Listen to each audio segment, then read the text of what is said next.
Allan Stern Show. Look, EPO, which is what changed the game, right? It made everybody go, "Oh shit, what? Right. This is crazy."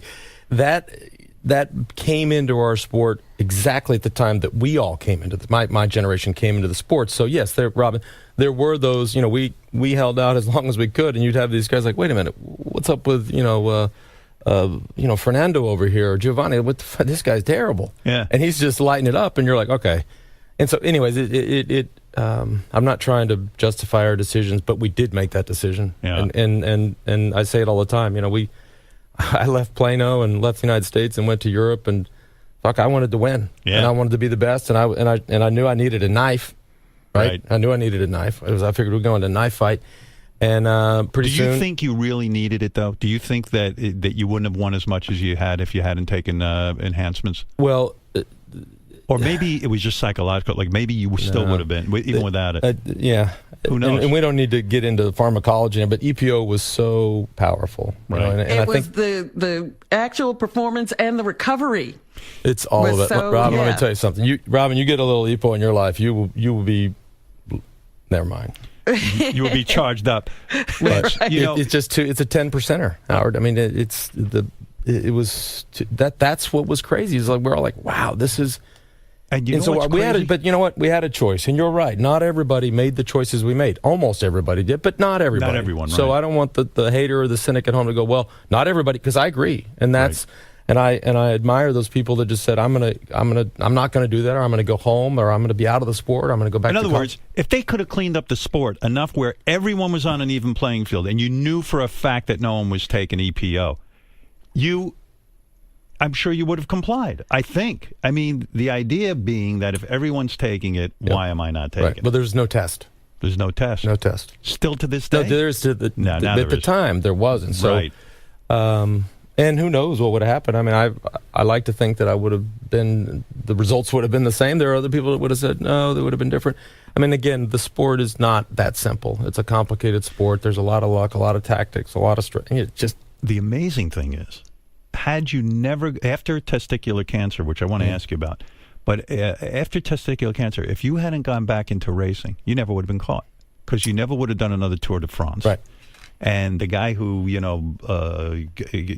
who came forward and all that other stuff because he was pressured into it, he comes forward, but you would never have known him if you had just retired after cancer. Right. And I'll raise, none of this would have happened. I'll raise you one. Go ahead.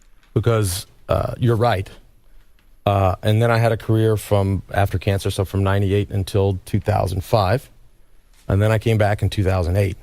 Had I just stopped in 2005, it would have been over. That's it. Yeah. So the comeback from 08, 09, and 10 and part of 11 was that bridge to the past. Yeah. And that's what made the story relevant. That's what made the authorities that gave them the possibility. It was the bridge. And legally it was the bridge. Right.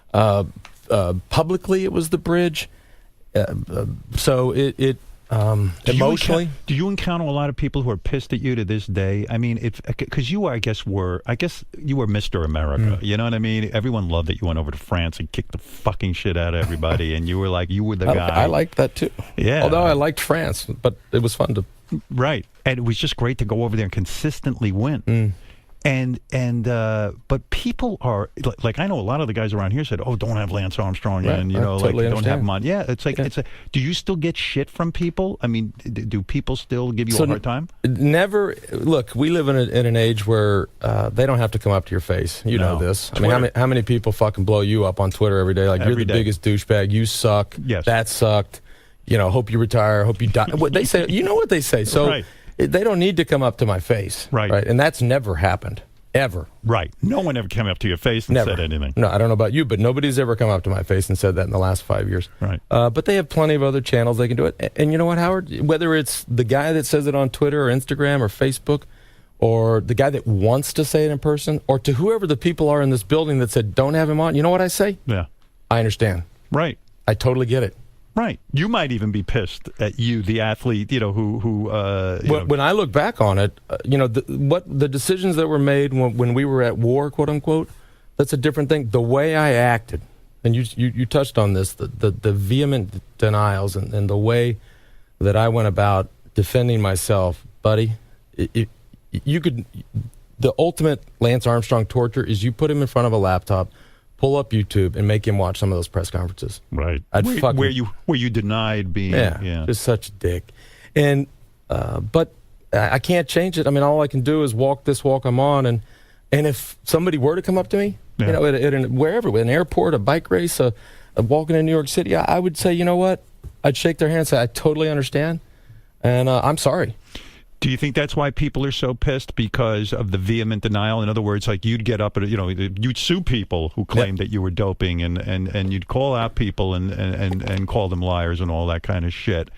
And that was the problem. I think if you polled America, or the world for that matter, you said, okay, I think people, and I don't want to put words or thoughts into people's mouths and minds, but I think they can get their mind around the doping. Right. But they can't excuse, at least yet, or maybe some. We're in this process, but the way I acted was by far the worst part. In other words, even when you make a decision to sue a publication that says you're doping, you're opening yourself up to perhaps even being caught. It's almost kind of. Oh yeah. You know what I mean? Yeah. It's just. Did you have anyone advising you? Was there anyone close to you that you could confide in and say, "Listen, how should I handle this thing?" Look, we were riding this wave. I was riding it. Everybody around me was riding it. The sport was riding it.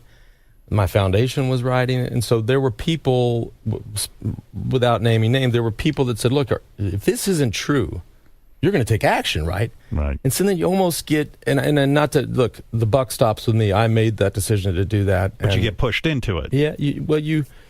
It all gets rolled into one. The denials, the lawsuits. You're trying to keep this thing going. There would have been a better way to do it. It's been like, look. Yeah. I'm just not going to talk about this, right? I mean, you just go fucking Bill Belichick style and just like...